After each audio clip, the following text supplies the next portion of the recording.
Fear life, not death. Recently, I've been reading Otto Rank's Art and Artist. And one of the central ideas he talks about is the tension that the artist fundamentally deals with.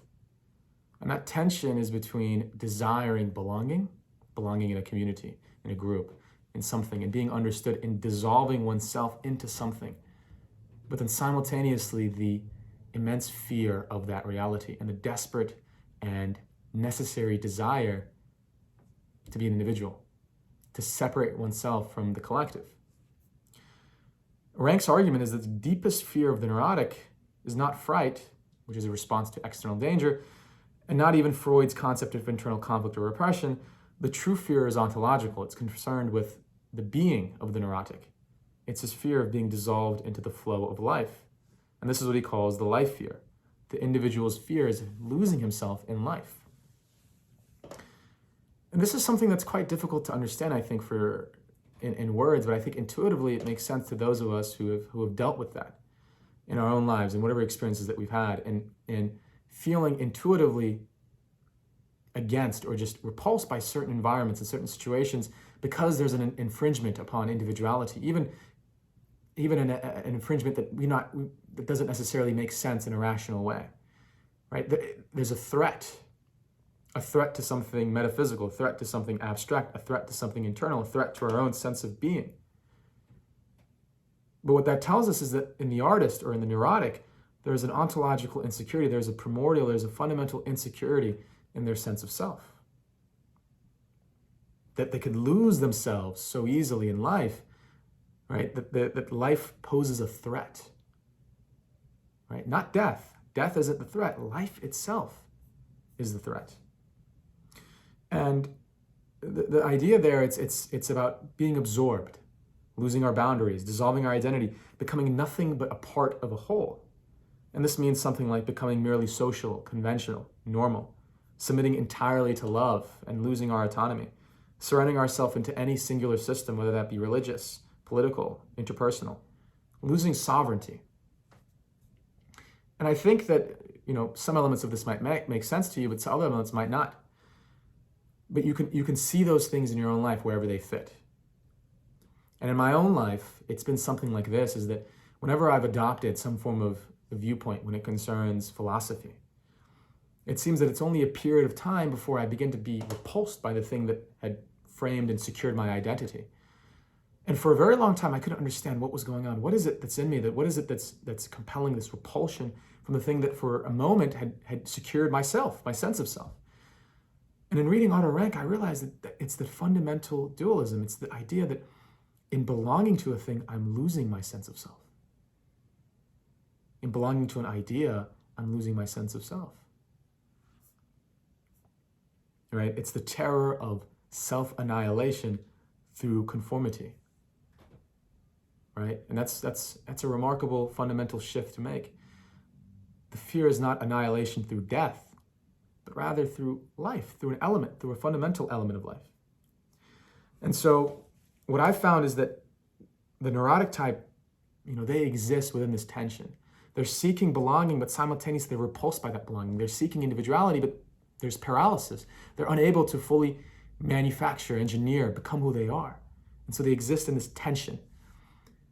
And what I've noticed in my life is that as that tension builds, the possibility of selecting self-annihilation increases. Alternatively, other things also increase, possibilities of addictions, possibilities of other things of evasion, right? And even pathology, suicide, things like that, right? But in recognizing the fundamental fear being life, not death, I think we can reorient ourselves, right? And what would that reorientation look like? The reorientation of fearing death instead of life is the movement from being a neurotic to becoming an artist, right? And that's really what's seeking expression in you, right? In my life, and what I've noticed is that there are these fragmentations, these divisions, these ruptures in my inner psychological milieu, in my mind, in the inner workings of everything that's going on. But those divisions are not things that have to be medicated or fixed. Rather, they're divisions that are necessary for the unification that creativity will create.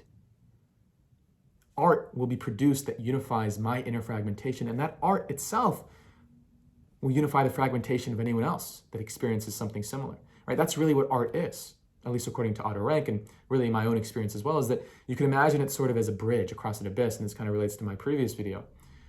There are these opposites. There's this tension between these two things. And the artist, right, the neurotic kind of just exists in the tension, right, is unable to do anything, right? And energy builds up and builds up and builds up, and the longer that energy builds up without release or without creative direction, it leads to explosion, right, destruction. But the creative, he utilizes that energy, and he doesn't just create the bridge, he becomes the bridge. It's a sacrifice. It's a self-sacrifice, in a sense. And so Rank makes a key distinction here, and he says that the artist, facing this same fear, transforms it. He overcomes it by creating something that secures his individuality through form, through the immortality symbol of his art. The neurotic, unable to create, to love, or to belong, is trapped in his fear of life and cannot transform it. He remains isolated, caught between the fear of self-loss and his failure to transcend it. Right? And so the common thing here, though, is that the artist must pass through the phase of being a neurotic. That's the positive idea here. Some might say, well, I'm divided. I have these inner tensions. I can't move through them. I have all this struggle. My mind is messed up. I'm crazy. This, that, and third. But in reality, that's all positive. That's all something you should be grateful for, because it's a demonstration, a fact, an empirical proof of the creativity within you, of the artist that's begging for expression inside of you. And the only thing you're fearing is life itself. The only thing you're fearing is that reality, is your own creative destiny. Right? And so you have to no longer aim to escape life, hide from life, or control it, but instead embrace your individuality through your creative destiny. Right? And that disintegration, that's what leads to that. Rank calls it the creation of a personality or personal immortality symbol, a personal immortality symbol. Right? And what are we really saying there too is that fear of life itself is transformed into something eternal, something transcendental, something divine.